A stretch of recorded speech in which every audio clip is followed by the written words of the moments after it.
Doctor, જ્યારે પણ કોઈને પણ હૃદયરોગનો હુમલો આવતો હોય તો એ સારવાર માટે જ્યારે જાય ત્યારે બ્લોકેજીસ છે કે નહીં એ નક્કી કરવામાં આવતું હોય છે, એન્જિયોગ્રાફી કરવામાં આવતી હોય છે. તો શું માધવબાગમાં કોઈ પેશન્ટ આવે છે તો એ પણ આ જ સારવાર લેશે કે પછી માધવબાગની જે આયુર્વેદિક પદ્ધતિ છે એમાં કોઈ બીજી સારવાર છે? ચોક્કસપણે. પહેલાં તો આપણે સમજી લઈએ, જેવી રીતે આપણે વાત કરી કે હૃદયરોગનો હુમલો અને આયુર્વેદિક સારવાર, પ્રગત આયુર્વેદિક સારવાર આપણે જે વાત કરીએ છીએ. હવે પ્રગત આયુર્વેદિક સારવારની અંદર આપણે મગજમાં અત્યાર સુધી બધાના કદાચ જેમને ખ્યાલ નથી માધવબાગ વિશે, એ લોકો હજી પણ એવું જ વિચારે છે કે હૃદયરોગની સારવાર કોઈ દિવસ આપણે આયુર્વેદિક રીતના કરી ના શકીએ, અથવા તો હૃદયરોગની સારવાર અથવા તો આયુર્વેદની ટ્રીટમેન્ટ એ વધારે લાંબા ગાળે તમને ફાયદો કરે, બહુ વધારે સમય લાગે.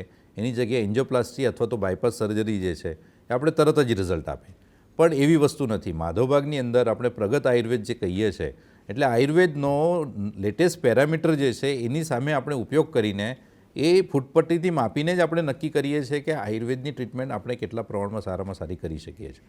એટલે બહુ બધી વાર એવું તમે જોવામાં આવ્યું છે કે જે પેશન્ટ આપણે ત્યાં સારવાર લે છે તો એવા પેશન્ટ આયુર્વેદિક સારવાર લીધા પછી ચોથા પાંચમા દિવસથી એમને હૃદયરોગ જે છે એના લક્ષણો જે છે એની અંદર ઘટાડો થવાનો દેખાતો હોય છે.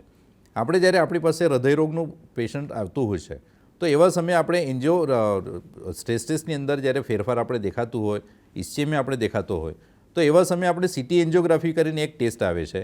સીટી એન્જિયોગ્રાફી અને કન્વેન્શનલ એન્જિયોગ્રાફી, આ બંનેની અંદર ફેર એ છે કે સીટી એન્જિયોગ્રાફી કોમ્પ્યુટરાઇઝ ટેસ્ટ હોય છે, જેના દ્વારા આપણે બ્લોકેજનું પ્રમાણ ખબર પડતું હોય છે.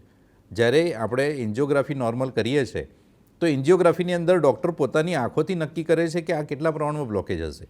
એટલે જ બહુ બધી વાર એવું થાય છે કે એક ડૉક્ટર એન્જિયોગ્રાફીની અંદર સેમ એન્જિયોગ્રાફીમાં 90% બ્લોક કહે તો એની જગ્યાએ બીજા ડૉક્ટર કદાચ 80%, 70% કે 99% બ્લોક કહી શકતા હોય છે. તો એ થયો મેન્યુઅલ એરર થયો.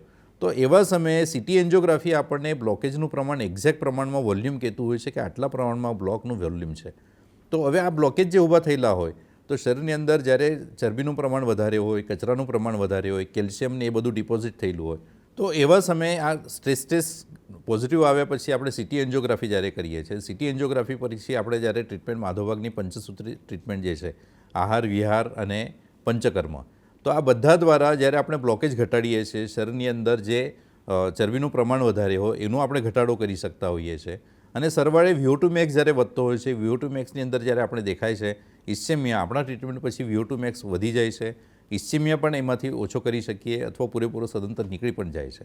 તો એવા સમયે જ્યારે સીટી એન્જિયોગ્રાફી આપણે પહેલાં કરી હોય તો સીટી એન્જિયોગ્રાફી પહેલી અને પછીથી જ્યારે પોસ્ટ ટ્રીટમેન્ટ મહિનો કે દોઢ મહિના દરમિયાન પાછી આપણે જ્યારે કરીએ છીએ ત્યારે આ બધા લક્ષણોમાં તો રાહત થયેલી જ હોય છે.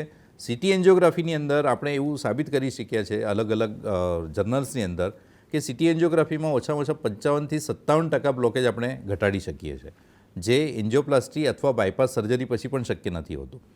એન્જિયોપ્લાસ્ટી અથવા બાયપાસ સર્જરીની અંદર એન્જિયોપ્લાસ્ટીમાં એટલું હોય છે કે એ જગ્યાએ એક સ્પ્રિંગ મૂકી દેવામાં આવે છે. બ્લોકેજ ઉપર કોઈ કામ કરવામાં નથી આવતું, બ્લોકેજ ત્યાંનો ત્યાં રહે છે, બ્લોકેજ ઓછો થતો નથી એન્જિયોપ્લાસ્ટી પછી. ખાલી સ્પ્રિંગ મૂકી દેવાથી આપણે એટલું સમજીએ છીએ કે બ્લોક દૂર થઈ ગયો છે. પણ બ્લોક દૂર થઈ ગયો છે ઇન સેન્સ બ્લોક તો હજી ત્યાં જ છે. સાયમલ્ટેનિયસલી બ્લોકેજ ઊભા કરવાવાળા જે લક્ષણો છે અથવા જે કારણો છે એ કારણો ત્યાં ને ત્યાં જ હોય છે. અને એટલે જ બહુ બધી વાર આપણે જોયું છે કે જેટલા લોકોની એન્જિયોપ્લાસ્ટી અથવા બાયપાસ સર્જરી કરેલી હોય એમને વિધિન 1 વર્ષ 2 વર્ષ દરમિયાન પણ એ નળી જે છે ત્યાં બ્લોકેજ પાછો ઊભો થતો હોય છે. તો એવા સમયે જ્યારે આપણે કારણો ઉપર ટ્રીટમેન્ટ કરતા હોઈએ છીએ, આયુર્વેદિક સારવાર કરીએ છીએ, ત્યારે આપણે ચોક્કસપણે સારામાં સારા રિઝલ્ટ એન્જિયોપ્લાસ્ટી અથવા બાયપાસ સર્જરી કરતાં લઈ શકીએ છીએ.